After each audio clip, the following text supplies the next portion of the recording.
In this short video, we're going to look at an evaluation essay on the Non-Fatal Offences Against the Person Act 1861. Evaluation essays appear on exam 3, and you'll have to answer one on criminal, one on contract, one on tort. So this is an example of a criminal essay. The question is, the Offences Against the Person Act 1861 has outlived its usefulness. It should be reformed as soon as possible. Discuss the extent to which this statement is accurate. As usual, it's worth 25 marks and you would have 45 minutes to answer this question. I've included this diagram in the document to try and make clear what the question is asking you about. You have to be careful with this question because the question is asking you about the Offences Against the Person Act. Now remember, and the diagram acts as a reminder, ABH, Section 20 and Section 18 are from the Offences Against the Person Act. Assault and battery are common law. They are not defined in the Offences Against the Person Act. So because this question is asking you about the Offences Against the Person Act, it's wanting you to discuss these three offences. So whilst it's tempting to write about all 5 of the offences, you must focus on these. You will mention assault and battery, because remember for ABH, this one in the Offences Against the Person Act, you need an assault or a battery which caused ABH. So you will mention these when you're talking about ABH, okay? But just focus on the offences that are in the Act, which are these 3.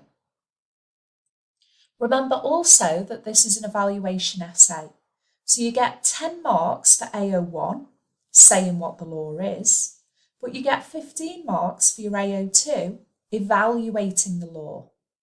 So you must make sure that you're doing that as you go through. If we scroll down to my suggested answer, I've got my introduction here, which links to the question. So I've started off by saying the Offences Against the Person Act, which I'm going to shorten to OPA, is in desperate need of reform. And I've mentioned the Law Commission straight away here. It's a great way to start the essay, that the Law Commission have actually identified 3 main problems with the Act. Firstly, it uses complicated, obscure and old-fashioned language. Secondly, the structure of the Act itself is complicated. And thirdly, non-lawyers find the Act unintelligible, impossible to understand.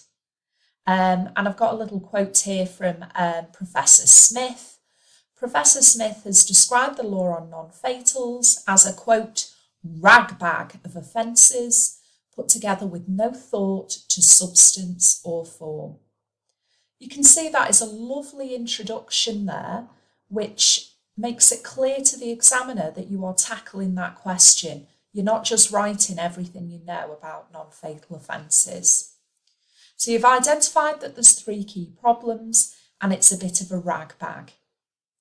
Now, because the question asks you for the offences which are in the Act, I'm going to start with ABH. Now, I don't usually put subtitles in my essay, but I've done it here just so you can follow the structure of my essay.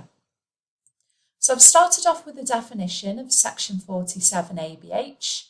Whosoever shall be convicted of any assault occasioning ABH shall be liable to imprisonment for 5 years. Straight away I can criticise that. The language there is outdated and misleading. The Act was written in 1861. We don't use words such as whosoever anymore. And this is also misleading because it uses the word assault here. But it uses the word assault in an unusual way. Because the word assault generally conjures up an image of a physical attack, whereas we lawyers know that an assault doesn't require any physical contact at all. An assault is an act which causes the victim to apprehend the infliction of immediate unlawful force with intentional recklessness. It can be through letters, it can be through silent phone calls. So I've identified that I know what this is, but I'm not writing too much AO1 there. I've put there that the language of section 47 is also misleading because although it talks about an assault occasioning ABH, we know it can be through an assault, but we know it can also be through a battery. So again, even the term battery can be misleading because most people think if you hear a phrase, oh, he was battered, that it was really a very serious assault. But of course, we know that a battery can be the slightest touching.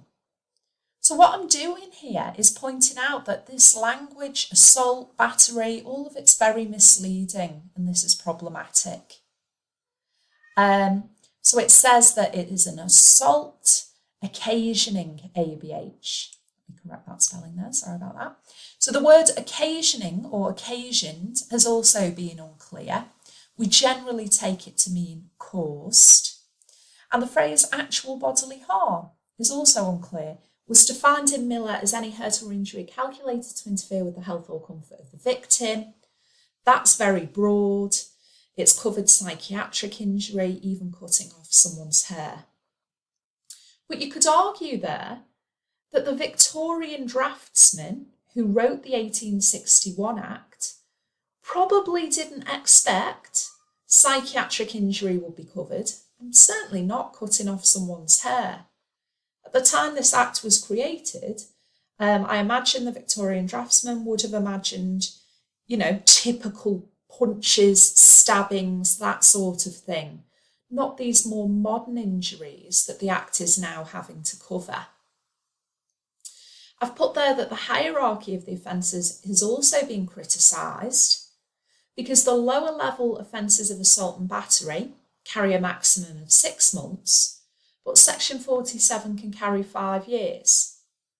And when you think that the only difference really between an assault and battery and ABH is some discomfort, Miller, you only have to have a very low level injury. So it's a bit bonkers, I suppose, that if you punch someone and there's no mark, that's battery 6 months. If you punch them and happen to leave a pink mark, then it's ABH, could be 5 years. So that's what I'm saying there, that the hierarchy seems a little strange. So I've dealt with ABH. I'm now coming on to section 20 GBH. So I'm working my way up in seriousness. I'm taking a logical structure to my essay. So defining section 20, it requires that the defendant wounded or inflicted GBH with intentional recklessness as to whether some harm is caused. So I've got my AR and my MR there. Again, I can criticise this definition straight away by saying that the words grievous, malicious, they're outdated, not generally used in modern times. And because they're old-fashioned words, they've required interpretation by the courts. Grievous, bodily harm, means really serious harm, DPP and Smith. You can say that's a bit of a vague definition, but I suppose the bonus is it will cover a wide range of situations. But there's no clear boundary then between ABH and GBH. So ABH is discomfort or interference with your health or comfort, whereas GBH is really serious harm. So it's going to be a question for the jury. And of course, that will lead to inconsistency in the law because different juries will differ in their opinions as to what's serious or not. And of course, we've had quite recent modern problems, I suppose, with the law. So we've got an 1861 Act, which is having to cover sort of new ways that people are assaulting each other. So in recent years, the courts have had to decide whether inflicting HIV can amount to GBH. And DECA was the first big case where we had to consider that. And it was said that inflicting HIV can be GBH. That's been extended even further in Golding. So inflicting herpes can amount to GBH. Making a similar point here to what I've made before is that it's very unlikely that the Victorian draftsman would have had this type of injury in mind. It's arguable as well that rather than trying to squidge these new offences, this inflicting HIV on someone, trying to squidge that into the 1861 Act, surely it'd be more appropriate to create a brand new offence of inflicting a biological disease. And we could have clear rules on that Parliament have set, rather than a judge just making it up as he goes along, which of course is undemocratic because they are unelected. Also, of course, conflicts with sovereignty of Parliament. So I've dealt with GBH, the problems around that. But even the word wound has had to be interpreted by the courts. We know that a definition of wound is a break in the continuity of the whole skin, JCC and Eisenhower. But arguably it's illogical to have a separate offence of wounding alongside GBH. Arguably as well, the definition of wounding is far too broad. If you look at that definition, breaking the continuity of the whole skin, that can be covered by a pinprick or a paper cut even. But it can go right up to a gunshot wound. So that is quite a huge situation, variety of situations that can cover. It's also a bit daft as well, of course, when you compare that situation to ABH. If I scratch somebody lightly and don't break the skin, that's ABH. If I scratch somebody lightly and do break the skin, then technically that's wounding, GBH. So really strange distinctions there. The word malicious in section 20 has been given an interpretation unrelated to what one might expect. In general usage, when we use the word malicious, it's got sort of connotations of evil, hatred. If you're malicious, you're doing something in an evil way, perhaps. But in legal terms, we know that malicious just means intentional recklessness. So again, using wording that's going to be confusing to non-lawyers. And of course, the law should be able to be read and understood by anyone. You should be able to know what the law is. Another point here on section 20 is that the maximum sentence for section 20 is 5 years. That is exactly the same sentence as for section 47. And it seems really wrong that the two different crimes have exactly the same sentence, even though section 20 is seen as a much more serious crime than section 47. Illogical, again, it's a problem with the hierarchy of the offences. For section 18, ABH is the same as for section 20. And again, I've put here, it's odd that we jump from 5 years for section 20 to a life sentence for section 18, when the only difference between the two offences is the mens rea. I've explained the mens rea there using Belfon and Morrison, and put the evaluation points that it seems bizarre really that someone who causes GBH whilst resisting arrest is charged with the same crime as those who intentionally hurt others. Of course, that's trying to help protect the police by discouraging criminals from resisting arrest. So it's a public policy issue, really.